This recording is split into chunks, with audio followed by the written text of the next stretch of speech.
Hello guys, ito na yung next day at nandito na naman tayo sa farm para i-check natin kung naitanim ba ni Mang Dario ang ang 30 pieces na bangalan na inimporta natin sa Victoria. Diba sinabi ko sa inyo guys na unti-unti ay i-clear natin yung area na kung saan malalaki na ang mga lansones dahil ng in-explain ko nga doon sa vlog ko dati na dahil nga yung geographical location natin ay daanan ng bagyo, kaya naa-assume ko na kung sakaling tamaan ang Oriental Mindoro, ang Calapan City ng malakas na bagyo ay baka ma-damage ang ating mga lansones. Bale, yung lansones natin ay 100 na yung malalaki at yung mga 2 years old na lansones natin ay 150. Mga longkong yan. So, hindi pa sila bumubunga and hopefully soon bumunga na. So, see you guys. Ikutin natin ang ating farm para mabigyan ko naman kayo ng update. Guys, ihanda natin ang ating outfit pag akyat ng bundok. Samahin niyo ako, guys. Aba, nilagyan ni Mamang Dario rin. Pero Mamang, dapat pa rin nilalagyan natin magkano kay Mamang Dario. Aba, nilagyan din naman. Ay, si ano ang nagawa nito dati eh?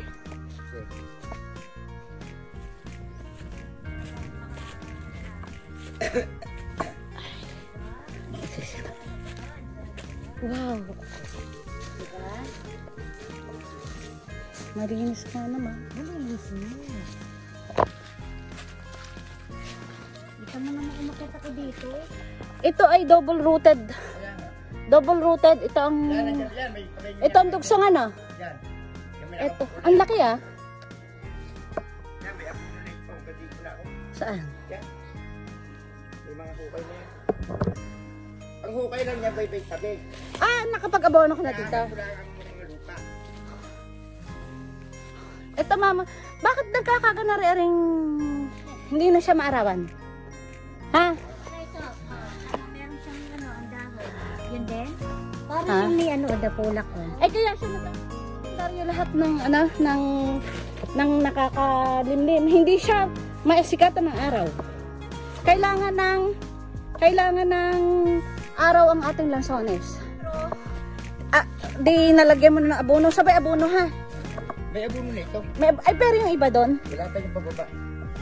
Oo. Pero Mamang Dario, kita mo are. Malinis siya. Pero ang ibig ko sabihin ay kailangan ay naiinitan din siya. Yun ang kailangan ng lansones. Ano? Siya. Ha? Dito ang abono niya, madam. Ha? Nandito po na ito. Kaya siya balso gawa ng yan yung pangalan na galing doon kay Tuan. Yung sobrang nakalaki siya. Pero ngayon ay tunay na longkong na siya. Ano body niya eh. Kaya nga. Dahil pero dito ko pinutol dati yung mga Dario. Madam. Nagkameron ng water spout, nagdiretso siya. Lansones guys, itinanim ng ganitong month ng January 2021. So ganito na siya ngayon ang mga lansones. Ano kaya malinis na no? Tapos pwede na magtanim dito. Ang ganda na ano. Malinis. Guys, itong ha? Ipapasok mo sa lupa natin ang lahat ng nakakawate. Guys, dito ko padadamihin sa lugar na ito ang ating mga mga tinanim mo doon na ano. Yan ang una kong tinanim na ganyan. Ang linis na, ganda. Ang Dario wala nang halas. Hindi ka talaga mataas pa sa akin. Kaya pala sabi ng atras na hindi kaya mahahalas ka dito? Oo, Mamatay, ayan o, dito siya tumupo sa katawan. Ibig sabihin, pag namatay Mamang Dario ang ating tanim, ari yung una. Saka yun o, Ano yung Mamang Dario? Bangalan. siya, pumunta siya sa ugat. Bangalan Mamang Dario yan. yung anim yung unang dala. Ito na. Ang bilis ha.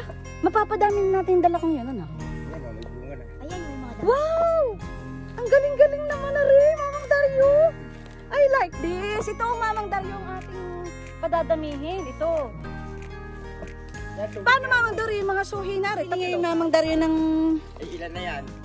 O, ayan, dami kuling. Oh, ito yung... Parang itatanim natin na ibang linya naman yan. Mamang Dario, ilan ang laman na rin? Dalawa. Tatlo, apat. So, ibig sabihin ng isang puno, nakakaapat. Laman na yan.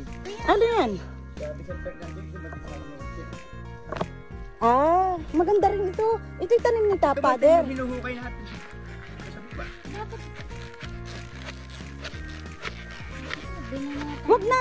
Bila, dali na. Anton eh. Ay, Nangali ko may laman. Ayan, ang lalaki oh. ay, ang ganda rin naman ng katibos. Oh, kapatid. Ang mamahal niyan eh. Ay, kapatid, oh, ang dami rin naman Bumili makukuha. kayo ng 1 kilong karne.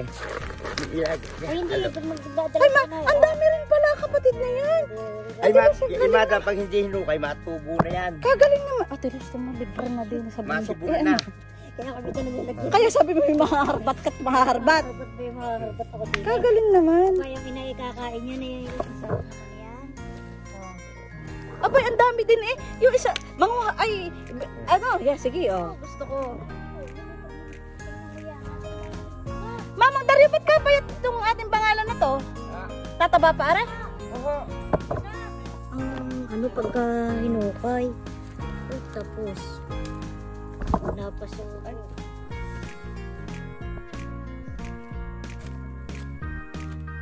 Ang lugar na ito ay kay Julitin, guys. At ito yung tinanim namin dito. Labas ko.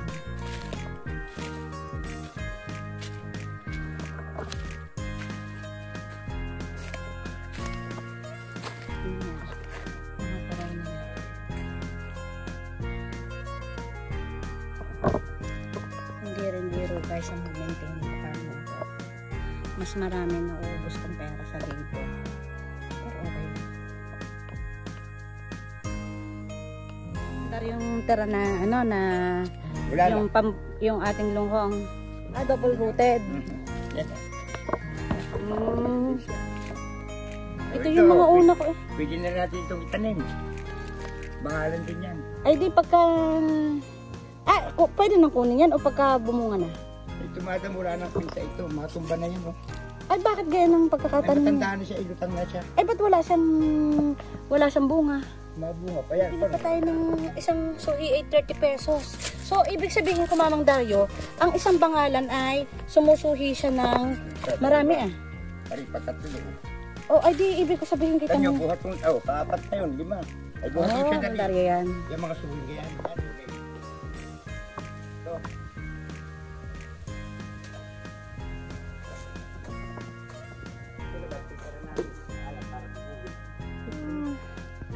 Pag nabuhay na yung ating mga tinanim na 30 na bangalan, ay unti-unti nating Ito, babawasan natin itong ito. ang mga saba. Pagpahit, oh. Ay ano nang source of income natin ngayon pagka nabawasan na yan? Pwede, yan natin pang tuluyin para gumanda yung pangalan. At itong nandito na ito, ito. Ah, unti-unti na unti-unti na, di ba, bangalan na to. Ay, ibig ko sabihin, ay unti-unti mo nang ubusin ang saba. Dito sa lugar na to, ha? Dito lang naman. Dahil wala tayong source of income, di yan. Kaya, madam, pinagisingan ko na dito yan. Yain na lang siya dyan, eh. Yung parang Tumubulang. ito ang dugtong niya, oh. Nasaan? Pati. Ito. Ah, may dugtong siya, Mamang Dario. Yan, Pero hindi siya lungkong. nabalutan ito ng pan eh. Pero kasama ba siya sa... Ito kasabay madam nun. Yun. Ito? Dahil nakalinya siya. Nakalinya ba siya? Saka yung mata. Ay, di tanim yan. Basta nakalinya. Kasi nung nagpatanim ako dito, ay nakalinya siya eh. Ay, Mamang Dario, babawasan mo, Ari, ha? Ito, ayoko nito. Kita mo yan, sobrang dami, nakadikit masyado sa lansones. Ito sinilagay ko na ang lansones. Ay, pipit ko. Aba, mas malaki na nga sa kapatid ko ang tingnan lansones. mo, 2 years old yan. Yan! Patuloyin mo na yan, pero tanggalin mo ang mga kwan.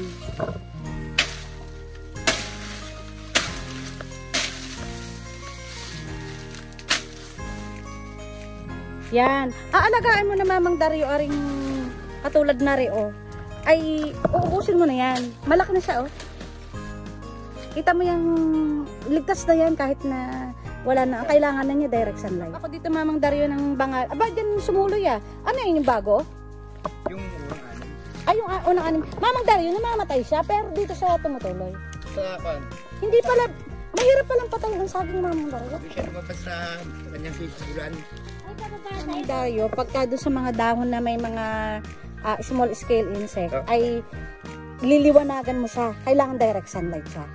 Pero kaya niya yan, mabubuhay pa yun. Guys, nandito tayo sa, hindi naman ito pinakataas pa ng ating farm, pero elevated area na ito, na kung saan ay slope siya. So, unti-unti natin itong kiniklear, kaya ng pangako ko sa farm ko, na i-clear natin yung area, pero naghanap muna tayo ng mga pananim na bangalan. So, yung medyo taas doon sa lansonesan natin sa taas ay nilagyan na natin ng bangalan. So, bali from taas pababa ay unti-unti nating i-replace yan until such time na meron na tayong enough na pananim. So, ang bili natin sa deliver na sa bahay natin, nung isang pananim na bangalan ay 30 pesos. Kasi napakalayo din naman ng Victoria, considering na napakamahal ng gasolina. So, at first, ang bali 38 pieces ang itinanim natin ngayong taon na ito, at unti-unti natin yung padadamihin. At very confident ako na mapapadami natin yan, at unti-unti nating mapapalitan ng ating mga saba ng mga bangalan. At na-explain ko nga doon sa last vlog ko, in my previous vlog, kung bakit kailangan natin palitan ang mga saba ng mga bangalan. So, lahat ngayong araw na ito ay ating tiningnan, at yung taas, at napakaganda ng trinabaho ni Mamang Dario. Pero may nakita tayong problema, mayroong mga small scale insect na umaatake sa mga dahon ng ating mga lansones dun sa taas. Kaya nagkakaganon ay dahil madilim yung area at hindi nakaka-penetrate ang araw. So bukas ay doon ang main concentration ni Mang Dario ng kanyang trabaho. So napakahalaga sa isang agripreneur o nagpa-farming na talagang ikaw ay nakafocus at kailangan ay hands-on ka, na kailangan mong i-check ang ginagawa ng iyong tauhan. Otherwise ay although si Mamang Dario ay hands-on at magaling din siya, ay ika nga, 2 heads are better than 1. Saglit lang ha. Guys, 52 years old tayo.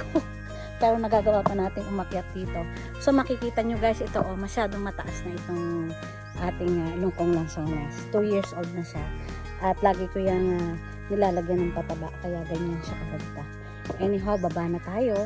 So, ito yung ating pinyahan, itong lugar na ito. Pinalalagyan natin ito ng mga banot.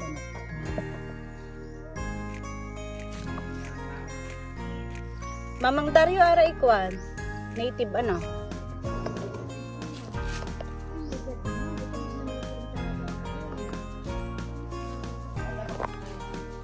Kuha na ikaw. Magkuhan ka sa ulo. Maglagay ka ng talokbong. Ay, ari oh. Hindi lalo ang device ko. Hindi, kumuha ka doon ng t-shirt ko na maglagay ka lang dito sa mga tainga. Ay, kumuha ka ng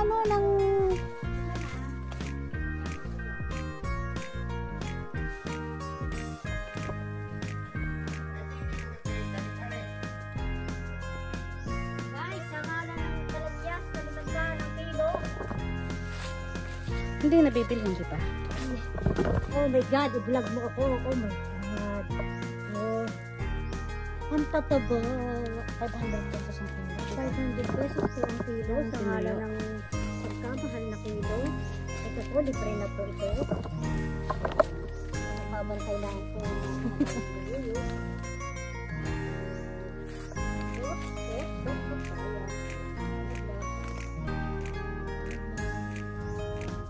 Ay, papunta na sa iyo kapatid eh. Oh, ay wala. Ito mo oh. May takot na. Kaya kahit sila'y tumakas sa atin. Okay lang yun. Ay, ang dami.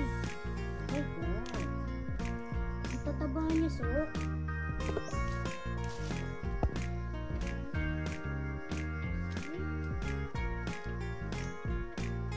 Kaya pala yung sa iyo, yung mga binibigay sa akin, buo na yan. Pero pangit. Uy, gusto Gusto ko yung bayag mo, di ba? Dahil matagal siyang alagain.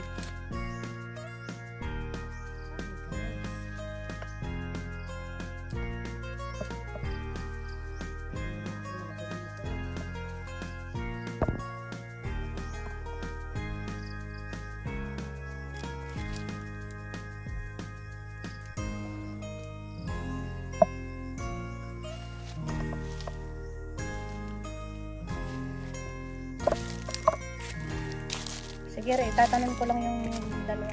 Giant. Look, oh. 500 pesos.